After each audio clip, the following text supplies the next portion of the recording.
Hey planner friends, welcome back to my channel. This is Rachel from Rachel on Paper, and today I'm going to be talking all about my reading journal. So if that sounds good, let's jump right in. So if you've been following along on this channel, you'll know I have been using this same reading journal since the end of 2023. I set up spreads for 2024. I kept it up to date, although I still haven't quite finished my 2024, like closing out my 2024 spreads. But I did not use a ton of pages in 2024. And so for my 2025 setup, I'm just using the same notebook. So let's step back. This is a notebook from Sterling Ink. This is one of her A5 blank grid page notebooks. It has, I believe, 520 pages. So like it's the equivalent size of a Hobonichi Cousin in thickness.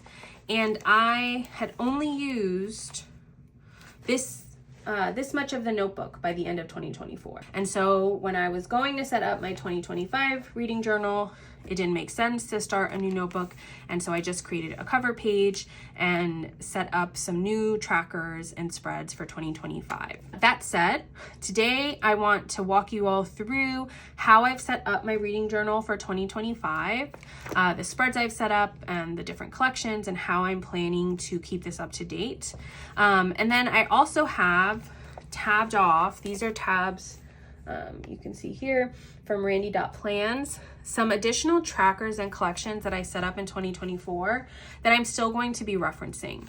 In my mind, one of the benefits of using one notebook over many years is that I don't have to rewrite collections and trackers of reading projects that I haven't completed in the year. So one of my reading projects is reading the classics. And I am still working on this reading project of reading all of the backlist of Toni Morrison, August Wilson, and Octavia Butler.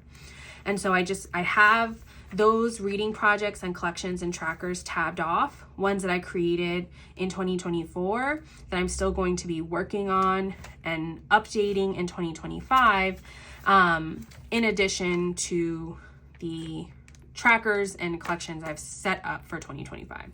So this video is going to be about how I'm going to be using this reading journal for this upcoming year, and then I'm planning to film probably in a couple of weeks a flip through of my 2024 reading journal. So all of the pages that I filled up in 2024, but today is about 2025. So let's get started here. And then after I walk through my 2025, the new setup, I will also flip through some of the trackers and collections from 2024 that I'll still be referencing. This is a cover page I created for 2025. You can see in the setup, I decided to use a ton of vellum that I had from Sterling Ink's subscription kits. I was subscribed to Sterling Ink's monthly sticker subscription for 2 years, but I never really used vellum in any of my planners or journals. And so I have just a ton of it that has piled up. And so I decided, in the spirit of using what I have and trying to not be wasteful, that I was going to use a lot of those vellums in this setup. And so I wanted to point that out. This setup is mostly like Sterling Ink vellum, some washi tape, and then I did a lot of stamping, and I did it on construction paper and then cut it out and glued it in. I just like the aesthetic of it. If you saw my last reading journal setup video, which I will link down in the description box below, I think the title of it was something like Minimal Reading Journal Setup. And so this setup is less minimal. It took me a while to finish this setup, but I still think of it as minimal in the sense that I have set up this reading journal such that it only requires me to update it once a month, if that, sometimes even every other month. I do most of my reading tracking digitally using Storygraph and Notion. I have a reading tracker set up in Notion. I'm going to try to, I've been saying this on this channel for I think 2 years now. I'm going to film in 2025 a setup video for my Notion, how I'm using Notion to plan. I think of my Notion as kind of a like companion digital planner to all of my analog planning tools and journaling tools, reading included. And so I keep those digital trackers up to date almost in real time.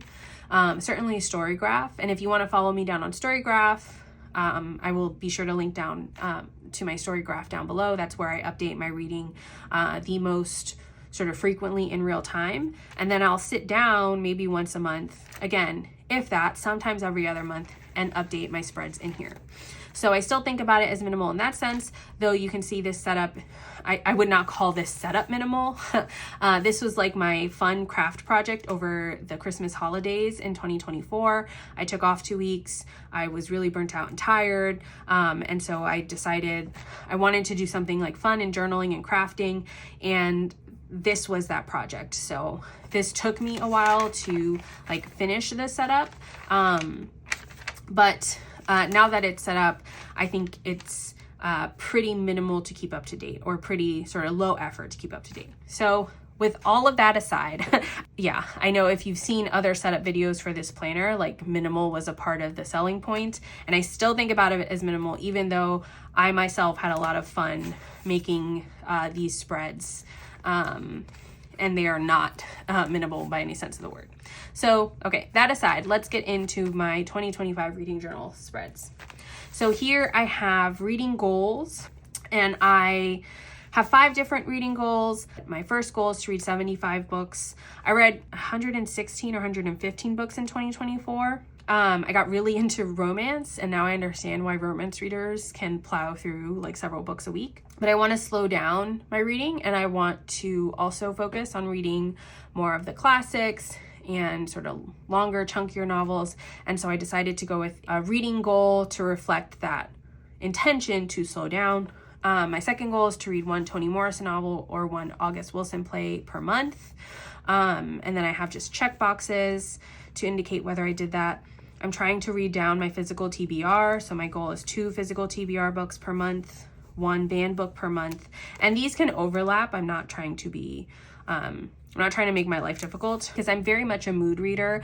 And so I don't want to get too, if I get too prescriptive with how I want to be reading, then I just won't read. I need to have a lot of space for play and fun and for following my random interest. And then my last goal is to write a book review for every book I read. This was a big goal I focused on in 2024. Writing book reviews really helps me remember how I felt about a book. And the process of writing helps me think and helps me understand my own feelings and reflections about a book. And so I have found the process of really trying to force myself to write a book review for every book I read to be very fruitful. I am writing those book reviews in a Substack newsletter. I will be sure to link down to my Substack newsletter below. I write monthly reading recaps and have some other reading and book related content over there. I really have been having fun with Substack, and I'm trying to do that publicly because it forces me to try to be more articulate when I'm writing my book reviews. When I started out this project, I was just writing the book reviews for myself, and they would be like messy bullet points. And that's fine. Like, you don't have to do any of this. But for me, for my goal, wanting to improve my writing, like I want to become a more sort of critical consumer of what I'm reading. And I don't mean critical in the sense of like being negative about stuff, but I mean, thinking critically about literature. Doing that in public helps me do that a bit better. And so if you want to follow along, I'll link down to my Substack newsletter below. But yeah, it's sort of my way of forcing myself to practice this thing I want to get better at, which is thinking about books more critically and being able to describe in more detail why I liked a book and why I didn't like a book, which is a practice that I find personally as a reader very valuable. That was very long-winded saying, long-winded sort of like explanation for why I'm really focused on book reviews, but I really enjoy that process for all of those reasons. And then here I just have a quote from James Baldwin, one of these quotes about reading that I love. And it says, "You think your pain and your heartbreak are unprecedented in the history of the world, but then you read." And just captures so much of what I love about reading. And then here I have a spread I'm calling my yearly stats. And here I'm tracking the number of books I read, the number of pages, how many were library books, print, audio, ebook, rereads, and from BIPOC authors. All of this data I'm getting from Storygraph. Although I'm not tracking author demographics in Storygraph, I'm tracking that in Notion. And so again, I'm doing all of this digitally. If you were not using Storygraph, I love Storygraph, and I'm like a data and stats nerd. So I just love tracking things. I especially love tracking my reading. I've realized that like reading tracking is almost a separate hobby for me than reading, but it is one that like increases the value or makes reading even more fun, doing the sort of reading tracking alongside the reading. But again, all of this is done digitally, and then I'll come in here and update this, and I'm excited to just be able to see at a high level some of these trends. And then I have this blank space, and I was thinking of creating like a little line graph here, maybe the number of books I read or the number of pages I read each month, but we'll see. This reading journal is very much like a work in progress. Then I have this tracker, which I call Reading in Pixels, and this is where I'm tracking sort of my big goals. Like I said over here, my goal is to read 75 books, but I created 125 boxes in case I read more than my goal, which is possible. And again, I want to leave space for my mood reading. And so I'm tracking my reading goals here. And so I will color in a box every time I finish a book. I have not kept this up to date. I'm filming this on February 2nd. I have read 12 books so far this year. And so I will go back in probably at some point over the next week and update all of this to reflect my reading in January. And then here I have a legend, and I am tracking which books I read. Physical copy, digital ebook, audiobook, and then I have these gel pens to denote whether the book is from the library or from Kindle Unlimited. And then here we have a 25 and 25. This is my priority TBR for 2025. These are all books that are on my physical TBR list because, again, one of my goals is to read down my physical TBR, but I'm not going to try to like only focus on reading my physical TBR, in part because I read a lot digitally. I love my Kindle. I also have, this video is going to end up being way too long. For my birthday last year, my husband brought me the Books Palma 2. And if you have not seen videos about the Books Palma, look them up. There's a lot of great reviews on YouTube. I am obsessed with this little e-reader. It runs on Android, so it's essentially like an Android tablet. You can download anything that's available on the Google Play Store. And so I have all of my reading related apps here. I am just obsessed with this little e-reader. It's so comfortable to hold in the hand. I take it everywhere with me, and I have been doing a ton of reading on this e-ink device. And so I just don't want to focus on my physical TBR to the detriment of my reading, because I know when I read on my e-ink device, either this Books Palma, which I'm using, I mostly am reading on this. I also have a Kindle, but I take this with me everywhere, and I'm just reading a ton more. This is a big reason why I'm not stressing myself out about my physical TBR. So these are 25 books I want to read in 2025, all on my physical TBR. This feels doable. And then I have a book bingo. This book bingo is based off of Book Riot's 2025 Read Harder Challenge. I will be sure to link down to the Read Harder Challenge below. And so I decided to use that challenge and create a book bingo. I have used that challenge in the past before, and I've never completed it. But if I meet half of the goal, I am reading books that I wouldn't have read otherwise that have been great. Like, it has just pushed my reading in a way that has been fun and forced me to like think more creatively about my TBR. And I, again, have had a lot of fun with the Book Riot Read Harder Challenge and Read Harder challenges in the past. And so I decided to set it up as a book bingo, in part because that takes off some of the pressure. Like, the goal isn't to fill out all 2025 boxes. The goal is to get bingo. I forgot to leave the free space here, so it actually looks like bingo, but that's fine. And so I have each of those challenges each of those prompts here in a box, and then I'm using a mild liner to star when I met one of those challenges. And then here I'm writing the books that match each of those stars. So one of them was read a standalone fantasy book. I finished in January Blood Over Brighthaven by M.L. Wang. And so I wrote that down here to align with number 6, the sixth box here. But I'm excited to fill this out over the next year. And then here I have 5-star favorites. I think in hindsight, I should have set this up to have a Dutch door and I just have more space. I would have liked to set this up such that I could have the printed covers of my 5-star favorites, but I didn't. And so instead I'm just going to write them down, and then this should be enough space. I'm pretty picky when it comes out to giving 5 stars. And of course, ratings are all subjective. I like ratings because it just helps me remember, again, like my feelings about a book. And 5-star books are the ones that just like hit for me for a variety of reasons, but they are the books I can't stop thinking about, talking about, recommending to people. So far, I've read 3 5-star books, which is pretty stellar for January for me. Again, I'm very picky. It's I just don't give out 5 stars that often. It feels like something I don't want to give out lightly, so that way I really remember like the books that just exceeded expectations. And 4 stars are great books. So if you see any of my ratings, like 3 stars are pretty solid, would recommend to some readers, and I enjoy lots of 3-star books. 4 stars, excellent books. 5-star, like, knocked it out of the park. My 5-star read so far, Hunger by Roxane Gay, just phenomenal. Challenger by Adam Higginbotham.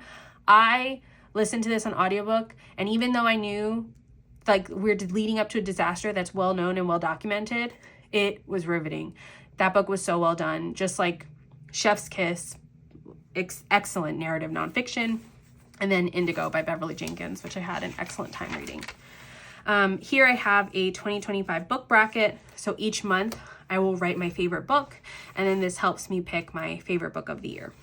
Again, this is all subjective. This is just like a fun little exercise. I did this in 2024 and wanted to do it again this year.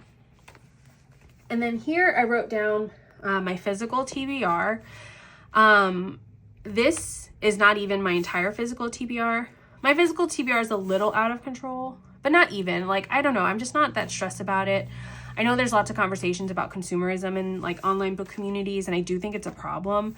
But I'm very intentional with the books I purchase. And I think about it as building a library of books I know I will want to have and want to read and want to come back to.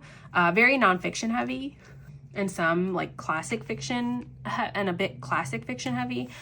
So I picked out the books I want to focus on from my physical TBR this year. But again, because I also just do a ton of reading on my e-reader, I am not going to stress myself out too much about the physical TBR, but these were the books I really want to try to prioritize in 2025.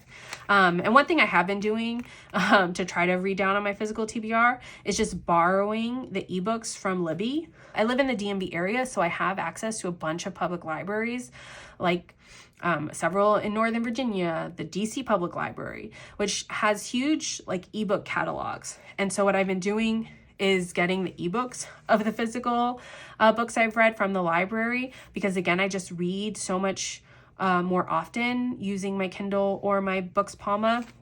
And so that's been helping me. And just pointing that out, if you are somebody like me who does like e-reading just allows you to read a lot more, but you want to try to read down your physical TBR too. And then here I have a Kindle TBR. These are the books I own on I haven't written them down yet, but books I own on Kindle that I want to make sure to read. I only really buy Kindle books when they're on like super sale. There's a great Instagram page. I think it's Daily Ebook Deals. I'll make sure to link down to her page below. But I follow her, and she will highlight books that are on sale for like 99 cents. And so I really only buy Kindle books when they're on those types of sales. And so I have now this like backlog of Kindle books that I've bought over the last year that I want to read. And so I'm planning to write them down here.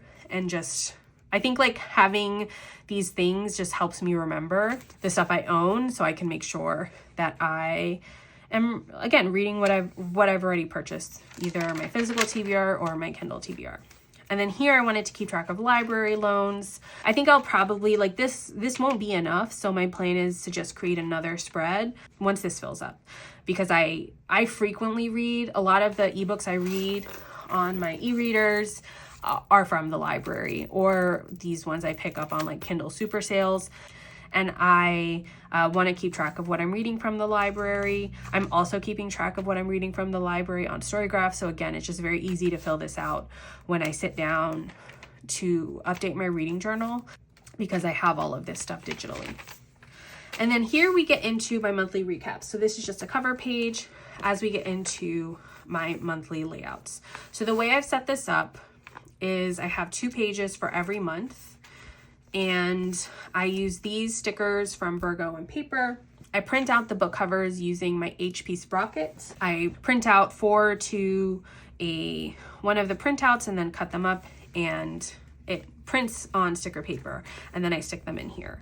I'm using this year these stickers from Randy.plans. I have to pick up more, but I really love these star stickers to denote my star rating.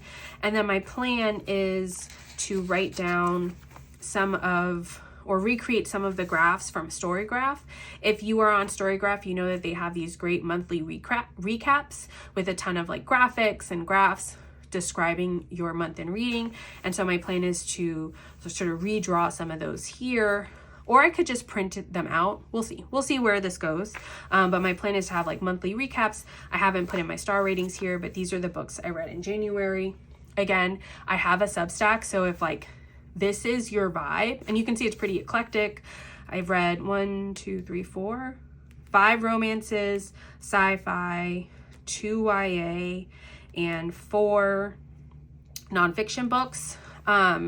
So if this is at all your like eclectic reading vibe, feel free to follow my Substack, which is linked down below. I talk a lot about books there, and do my monthly recaps there. I can't picture myself trying to do too much BookTube content. Like a reading journal content is about as much BookTube like content I can imagine filming, but I love talking about books and talking to other readers about books. So if this is at all your vibe, and I should also, I'll give you another way to know if we share similar reading vibes. I haven't finished these spreads, but these were my favorite books of 2024, my top 12. So if any of these are your jam, feel free to follow me on Substack, where I talk about books a lot more.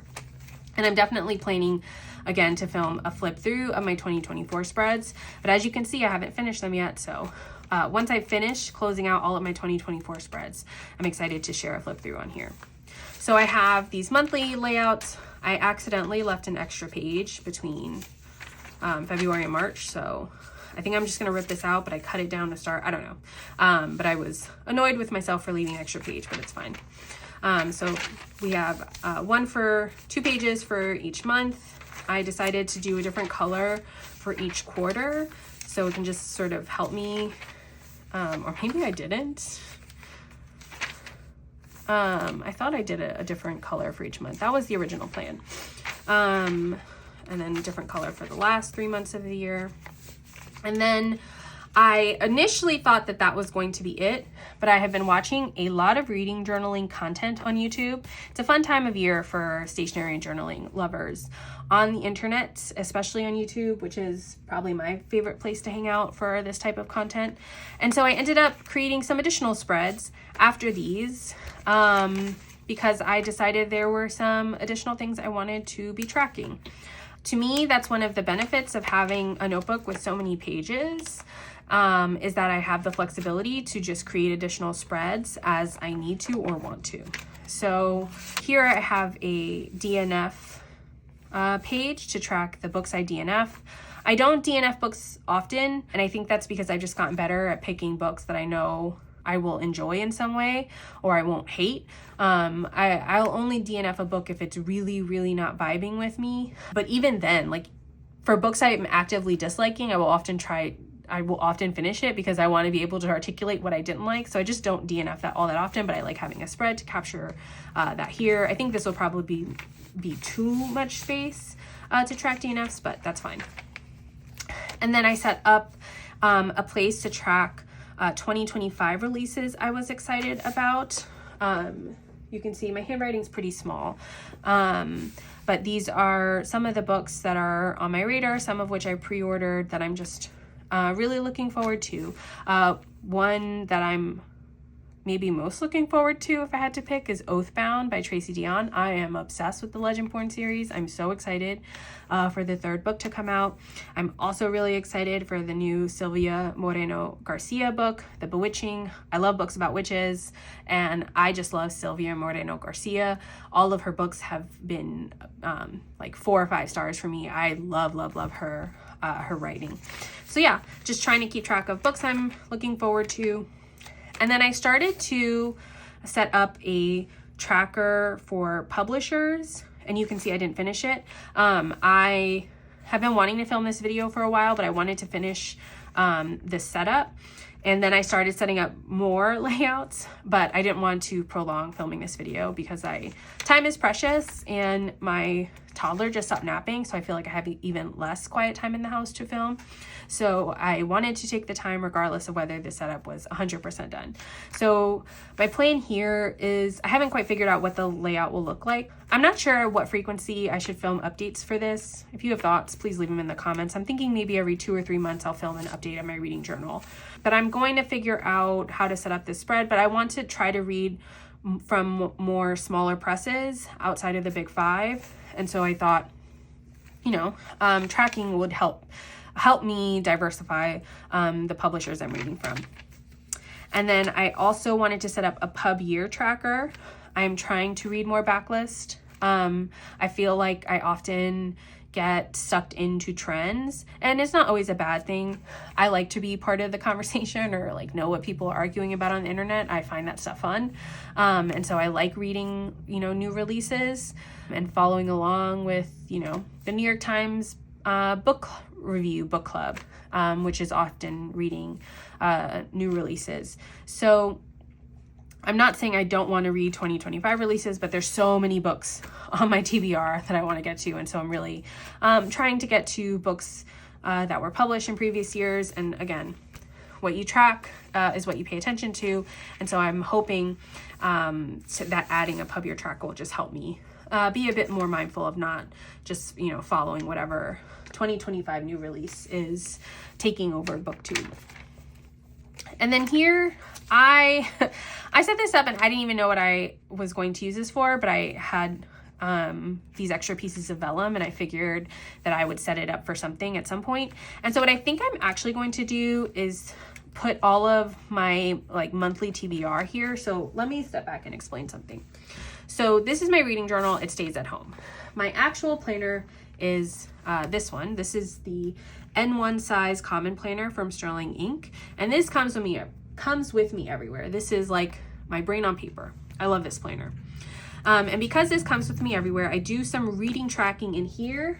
And then when I sit down to update this once a month, I will reference this. So for example, now we're going on a big aside, but I think this will bring it all together. I track my reading in here. I have a reading tracker in here, very simple, where I'm just writing down what I finish, my initial reading, and then when I go to update my reading journal, I will reference this. So when let's see, where is my 2025 in pixels? If I want to know what number corresponds to which book, I'm going to reference this. So 1 is Hope in the Dark by Rebecca Solnit. 2, A Reaper at the Gates by Sabaa Tahir. So this corresponds with this, and I'm updating this first and foremost. This is the planner I'm in, this is the notebook I'm in all the time. So because this is the notebook I'm in all the time, I keep my monthly TBR here. This is a pencil board from Traveler's Company, and I just keep a sticky note here with the books that are on my mind that I want to read. These are books that are often available on Libby that I have a clear deadline to read them by, or books that I want to read for other reasons. I never read Bloodmarked, the second of the Legendborn series, and I want to read it in February in advance of the March release of Oathbound. So I am keeping my monthly TBR just on a sticky note in an effort also to keep it manageable because my TBR is so long and like my physical TBR is so long. And so just to have like on my radar the books that I really want to focus on in the next month. And then my plan is when the month is over to take this sticky note and just add it here. And so I think this will be a fun way to just see like my monthly TBRs, the books I never get around to reading for one reason or another. Sometimes, you know, a Libby hold will expire and I never finished the book or got around to reading it, and I will forget to put it on hold again. And so this will just help me like keep in mind the books that have been on my TBR that I haven't prioritized and help me decide whether I want to prioritize them or if I should take them off my TBR for whatever reason. But I'm excited to see this fill up with my monthly TBR sticky notes over the year. So that's the plan here. And then here, I also didn't have much of a plan and I'm still trying to figure out what it might look like, but I thought it could be fun to paste in all of the receipts from the bookstores I visited. Although this is not enough paper, like this won't be enough. I'm trying to buy less books in 2025, but I'm also going to be realistic. And this is not enough for what my book purchases will probably be in 2025. So maybe I'll just fill this up and then create another spread in the back. Because again, I have so much of this notebook like left to play with. But that's how I sort of started using this spread, and I thought it would be fun to keep track of the bookstores that I purchase from. I've also been keeping track of the bookstores I visit by getting stickers from them and putting them down here. This is Lost City Books. This is in DC. Kramer's is another great DC staple that I go to often. Politics and Prose. This is a Head House Books in Philly that I visited. So that's been another way I've been just keeping track of the bookstores I frequent using my reading journal. The last spread I set up were some reading challenges. I joined these reading challenges on Storygraph. Again, I'm obsessed with Storygraph. I have been enjoying it a lot more than Goodreads. I'm still on Goodreads because I have some connections there, and I think it's like helpful for authors because so many publishers still reference Goodreads reviews, like how many reviews a book has. But I'm spending a lot more time on Storygraph, and I've joined a couple of challenges on Storygraph for Bookstagrammers that I follow. One is Lupita Reads. I'm a big fan of her Bookstagram content and her book-related content, and she hosts the Read Latine Lit Challenge, which is read one book by a Latine author per month. And so I have that here. I'm sure I will read more than 12, but I thought it would be fun to mark off as I'm getting to 12 and write down the books. And then Melanated Reader hosts the 20 Books by Black Women Challenge. I'm also sure I will end up reading more than 20 books, but I thought this would also be a fun place to track that. I think I joined one other challenge on Storygraph, and I haven't set that up in here. I'm not even sure if I will, but again, this is just like, this is a place for fun for me. Instead of using the stamps, I use these letter stickers from Randy.plans that I really like. So those are all of the spreads I set up for 2025. Let me quickly flip through the collections and spreads from 2024 that I'm still referencing. And I won't spend too much time here because I feel like this video is going to be a million years long, but you know, if you love reading journaling, hopefully you hang out with me. So I have the Reading the Classics challenge. This is a challenge I created for myself to read all of Toni Morrison, August Wilson, and Octavia Butler's backlist. I have a reading for research. I work as a researcher. I'm an education policy researcher, and so a lot of my nonfiction reading is stuff I want to read because it's related to my own work. I never got around to filling out the spread, but I want to use it. I have been doing reading for research, but I think it would be fun to track that more consistently here. And then reading banned books. These are books that are on some of the most banned book list. The American Library Association, they keep track of banned books, as does PEN America. And I think there's one other that I'm not thinking of, but I have referenced those lists to identify the top most banned books that I want to read. Then I have a couple of trackers for quotes. When I come across quotes on reading, I've been trying to write them down here. I've come across more quotes than this, but when I remember, I come back here and write those quotes down. I love quotes about reading as somebody who loves reading. And then here I started writing down the Great American Novels list from The Atlantic. I will link to that list down below. This is the list they published last year of the Great American Novels, and I really like the list, and I thought it could be a fun, like, you know, couple years long project. I intended to write them all down here, but I never finished it, but I can get around to finishing it, so I marked it off because I want to come back to this. Here I started a Jane Austen reread in 2024. I only read Pride and Prejudice so far.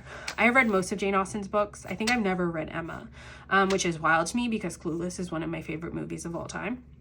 But I want to reread all of Jane Austen's work. I'm a big Jane Austen fan, and so I created this spread to track that project. And then, let's see, I have another quote spread with, these are just quotes that I like from books I've read, not specific to reading, but just quotes that stuck out to me for whatever reason. There are more quotes I could write here, but again, like, this is when I remember and have the notebook nearby. And then the last one, this is a series tracker for a series I've started and that I want to finish. And then I've been just keeping on a sticky note additional series that I need to add that I've started or finished. I just started the Murderbot series. I read the first novella, which was a lot of fun, and so I want to add those here. And then as I fill this up, I'll just create another series tracker in the back because, again, I have so many blank pages. So that, my friends, is my 2025 reading journal. If you like this video, please like and subscribe. I'm going to be filming a video of a flip through of my 2023 and 2024 pages in my reading journal shortly. So stay tuned for that. That will be coming within the next month or so. But again, have any questions, leave them down in the comments. Thanks for hanging out with me, and talk to you all soon. Bye now.